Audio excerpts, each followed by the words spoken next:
అధినేత డిఎస్సిలో జరిగినటువంటి అవకతవకల విషయంలో ఆయన చాలా స్పష్టమైన ఆధారాలతో మాట్లాడి దాని మీద తప్పనిసరిగా సిబిఐ ఎంక్వైరీ జరగాలని చెప్పని ఆయన ఇసిరినటువంటి ఛాలెంజ్ని ఇవాల్టికి కూడా కూటమి ప్రభుత్వం ముఖ్యంగా విద్యాశాఖ మంత్రి దీన్ని యాక్సెప్ట్ చేయడానికి ఎక్కడా కూడా ఒక్క అడుగు కూడా ముందుకు వేయట్లేదు. దాని మీద ఎటువంటి స్పందన కూడా లేదు. ఆయన చెప్పారు కదా, మీరు అసలు విషయాన్ని పక్కన పెట్టి కోడిగుడ్డు మీద ఈకలు పీకుతున్నట్టుగా వేరే వేరే అన్ని అంశాలని మీరు మాట్లాడుతున్నారు అని చెప్పని. అసలు మేము సంధించినటువంటి ప్రశ్నలు ఎంత క్లారిటీగా ఉన్నాయో, ఏదో అంటారు కదా సుత్తి లేకుండా సూటిగా మాట్లాడినట్టుగా ఒక అడ్వర్టైజ్మెంట్ ఉంది, అలాగే చాలా స్పష్టంగా ఉందన్నమాట. ఏంటిది? ముఖ్యంగా డిఎస్సి పేపర్ అనేది లీకేజ్ అయ్యిందా లేదా, అసలు ఒక ఎగ్జామ్ పేపర్ కండక్ట్ చేయాలంటే అది గోప్యంగా కండక్ట్ చేయాల్సినటువంటి పేపర్, అది మీరు అవుట్ సోర్సింగ్కి ఇచ్చారా లేదా? ఎవరైతే అవుట్ సోర్సింగ్ పేపర్ కండక్ట్ చేసినటువంటి వ్యక్తి అతనే ఎగ్జామ్ రాశాడు, నవీన్ అనే అని, మరి అతను తప్పనిసరిగా పాస్ అవుతాడు, టాపే అవుతాడు. ఎందుకంటే ఎగ్జామ్ పేపర్ కండక్ట్ చేసింది అతన్ని మీరు మెరిట్ లిస్టులో చూపించారా లేదా? మరి అదే నవీన్కి ఫైనల్ లిస్టులో ఉద్యోగం ఎందుకు రాలేదు, అతని పేరు ఎందుకు లేదు? ఏంటయ్యా దీని మీద అని అడిగితే మీరు ఏం చెప్తున్నారు? దాని మీద సమాధానం, అతను వెరిఫికేషన్కి పిలిస్తే రాలేదన్నాడు. ఎవరైనా ఉద్యోగం కావాలి అని చెప్పని ఎదురు చూసేటువంటి వ్యక్తి వెరిఫికేషన్కి రాకుండా ఉంటాడండి? మరి వెరిఫికేషన్కి రానటువంటి వ్యక్తి కోర్టులో కేసు ఎందుకు వేస్తాడు? అంటే మీరు ఒకదానికొకటి చెప్పేటువంటి అబద్ధాలు ఎంత స్పష్టంగా దొరుకుతున్నాయో. ఇంకా క్లారిటీగా చెప్పాలి అంటే చాలా స్పష్టంగా జగన్మోహన్ రెడ్డి గారు ఎన్ని ఆధారాలతో మాట్లాడారో చెప్పండి. ఇప్పుడు స్పోర్ట్స్ కోటాలో ఏమేం జరిగినాయి, గోల్డ్ మెడల్ వచ్చినటువంటి వాళ్ళకి పక్కన పెట్టి పార్టిసిపెంట్స్కి ఇచ్చారా లేదా? ఎక్కడైతే సాఫ్ట్ బాల్ అసోసియేషనే కానీ జూడో అసోసియేషన్ కానీ ఈ రెండింటికి హెడ్స్ ఎవరండి? ఒకటి కోన రవికుమార్, రెండు ఎంపీ భరత్. వీళ్ళిద్దరూ మీ నాయకులు కదా, మీ పార్టీలో ఉన్నటువంటి వ్యక్తులు కదా.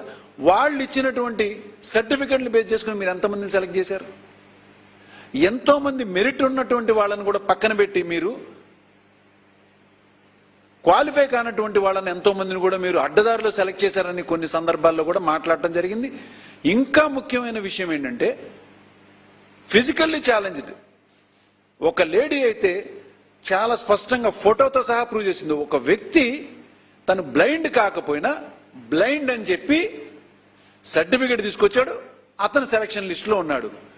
ఇవన్నిటిని మేము ఎంతో స్పష్టంగా జగన్మోహన్ రెడ్డి గారు క్లారిటీగా డాక్యుమెంటరీ ఎవిడెన్స్తో ఎంత స్పష్టంగా కిందటి నెల ఆయన మాట్లాడిన ప్రెస్ మీట్లో మీడియా ముఖంగా అన్ని ఆధారాలతో సహా చూపించారు. మరి అవన్నిటిని మీరు పక్కన పెట్టి ఈ ఉత్తర కుమారుడి ప్రగల్భాలన్నీ పలుకుతాడు ఈయన లోకేష్. వాళ్ళ కార్యకర్తలను ఎదురుగుండా పెట్టి వాళ్ళు ఎదురుగుండా నేను ఇప్పటికి 3వ ఛాలెంజ్ ఇసిరాను, 4వ ఛాలెంజ్ ఇసిరాను అని చెప్పని మాట్లాడతాను. ఇదేమన్నా కుస్తీ పోటీలా లోకేష్ నువ్వు ఛాలెంజ్లు ఇసరటానికి? అది నీ కార్యకర్తల ముందు గొప్పలు పలకడానికి అని చెప్పని చప్పట్లు కొట్టించుకోవడానికి నువ్వు మాట్లాడుతున్నావు. మేము అడిగిన దానిలో క్లారిటీ ఉంది. పోనీ మీరు ఇంకొకటి దాన్ని డైవర్ట్ చేయడానికి ఇంకొక అంశాన్ని లేవనెత్తారు. గ్రూప్ 1లో మీరు చేసిన టైంలో అవకతవకలు అన్నారు. ఎస్, జగన్మోహన్ రెడ్డి గారు చాలా స్పష్టంగా ఒప్పుకున్నారు దానికి. ఏంటి దాని మీద సిబిఐ ఎంక్వైరీ? మేము సిద్ధంగా ఉన్నాము. మరి మీరెందుకు ఒప్పుకోలేకపోతున్నారు? మీకెందుకు ధైర్యం సరిపోవట్లేదు? ఎందుకంటే ఇప్పుడు చెప్పినటువంటి ఒక్కొక్క ఆధారాలన్నీ కూడా తీసుకుంటే ప్రతి ఒక్కటి కూడా చాలా స్పష్టంగా ఆధారాలతో దొరికిపోతారని మీకు భయం ఉంది కాబట్టి మీరు సిబిఐ ఎంక్వైరీకి ఒప్పుకోవట్లేదు. ఇప్పుడు ఈయన చేసేటివి పోనీ పబ్లిక్ ఎదురుకుండా కాదు, ఎక్కడైతే అసెంబ్లీలో మీరు మాట్లాడాలనుకుంటున్నారో ఏకపక్షంగా మీకు అక్కడ బలం ఉందని చెప్పని మీరు అసెంబ్లీలో మాట్లాడుతున్నారు.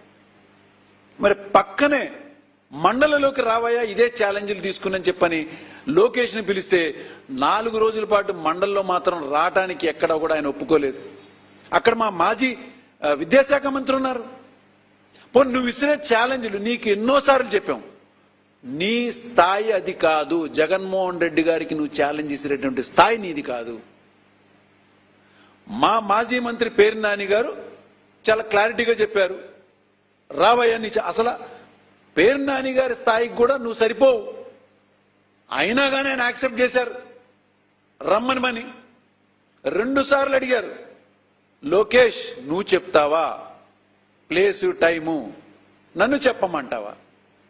దానికి రాకుండా ఎక్కడెక్కడో నీ కార్యకర్తలు ఎదురుకుండా నువ్వు డబ్బా మాటలు మాట్లాడుకుంటే సరిపోతుందా, లేదా డైవర్ట్ చేసుకుంటే సరిపోతుందా? ఇక చంద్రబాబు నాయుడు గారు అయితే చాలా ఇక పుత్రవాత్సల్యం ఏ స్థాయిలో ఉందంటే ఇక ఆయనకి ఇక మహాభారతంలో ఘట్టం మనకి గుర్తుకొస్తుందన్నమాట. ఇక ధృతరాష్ట్రుడికి ఆ రోజు కళ్ళు లేవు, కానీ అందరూ చెప్పారు ఈ దుర్యోధనుడు కానీ దుశ్శాసనుడు చేసేటువంటి అనేక నీచమైన పనులు ఈ విధంగా ఉన్నాయని చెప్తే ఆయన ఆ రోజున పెడచెవిని పెడితే చివరాఖరికి ఆ పుత్రవాత్సల్యం ఏ స్థాయికి నాశనం అయిపోయిందో అదే ఘట్టం ఇక్కడ. కళ్ళుండి కూడా చంద్రబాబు నాయుడు ఈ పుత్రవాత్సల్యంతో ప్రజల యొక్క కష్టాల్ని పక్కన పెట్టేసేసి ఆ కొడుకు యొక్క పదవి కోసం ఆయన ఏ విధంగా ఉన్నాడంటే అది చివరాఖరికి అదే స్థాయికి నిరూపణ అవుతుందని చెప్పని మేము స్పష్టంగా తెలియజేస్తున్నాం. ఇక్కడ మేము ఒకటే, నీకు ఏమాత్రం ధైర్యం ఉన్నా నమ్మకం ఉన్నా మీ రిక్రూట్మెంట్ మీద ఎలాంటి అవకతవక జరగలేదు, పేపర్ లీకేజ్ అవ్వలేదు అని నమ్మకం ఉంటే మేము యాక్సెప్ట్ చేసినట్టుగా సిబిఐ ఎంక్వైరీ యాక్సెప్ట్ చేయండి. అంతేగాని అసలు ఎంత నీచానికి దిగజారుతున్నారండి. వాళ్ళ మంత్రుల్ని పంపించి ఎక్కడో సెలెక్ట్ అయినటువంటి వాళ్ళ ఇళ్లకు పంపించి ఏమని మాట్లాడిస్తున్నారు వాళ్ళతో, వాళ్ళ పిల్లల మీద ఒట్టేయించి మేమెంతో కష్టపడి ఉద్యోగం సెలెక్ట్ అయ్యామండి మా పొట్ట కొడతారు. మేము అలాంటి వాళ్ళని ఎవరిని కూడా ఏమంటలేదు. తప్పు జరిగిన వాళ్ళ విషయం గురించి మేము స్పష్టంగా మాట్లాడుతున్నాం. ఆధారాలతో సహా మేము జరిగింది ఈ విధంగా ఉంది, వీళ్ళందరూ కూడా న్యాయం కోసం కోర్టుల చుట్టూ తిరుగుతున్నారని చెప్పని కూడా మేము స్పష్టంగా తెలియజేస్తున్నాం. ఒక ఉద్యోగం కోసం ఎన్ని రకాలుగా ఎన్ని సంవత్సరాలు ఎదురు చూసి కష్టపడి చదివి పరీక్ష రాసి వాళ్ళకి అన్యాయం జరిగితే వాళ్ళు తిరిగి మళ్ళా కోర్టుల చుట్టూ తిరగాలంటే ఎంత బాధ అనిపిస్తుందండి. ఎన్ని డబ్బులు ఖర్చు పెట్టుకుని తిరుగుతూ వాళ్ళు అసలు ఎలా బాధపడుతున్నారు. లోకేష్, నీ మనసు అసలు కొంచెం పాటి మానవత్వం కూడా లేదా నీకు? అలాంటి వాళ్ళ కుటుంబాలన్నీ బాధపడుతుంటే నీ మాట నెగ్గించుకోవడానికి నీ ఇష్టం వచ్చినట్టుగా నువ్వు ఛాలెంజ్లు విసురుతున్నావు. ఒక్కటి మాత్రం మేము చాలా స్పష్టంగా తెలియజేస్తున్నాం, ఈ ప్రభుత్వానికి, కూటమి ప్రభుత్వానికి ఈ జరిగినటువంటి లీకేజ్ సిబిఐ ఎంక్వైరీ జరిగేంత వరకు ఈ అభ్యర్థులకి ఎవరికైతే అన్యాయం జరిగిందో వాళ్ళ తరపున వైఎస్ఆర్ కాంగ్రెస్ పార్టీ మా అధినాయకుడు ఇచ్చిన పిలుపు మేరకు తప్పనిసరిగా మేమందరం వాళ్ళకి తోడుగా నిలబడతాం. వాళ్ళకి న్యాయం జరిగేంత వరకు కూడా మేము పోరాటం చేస్తానే ఉంటాం.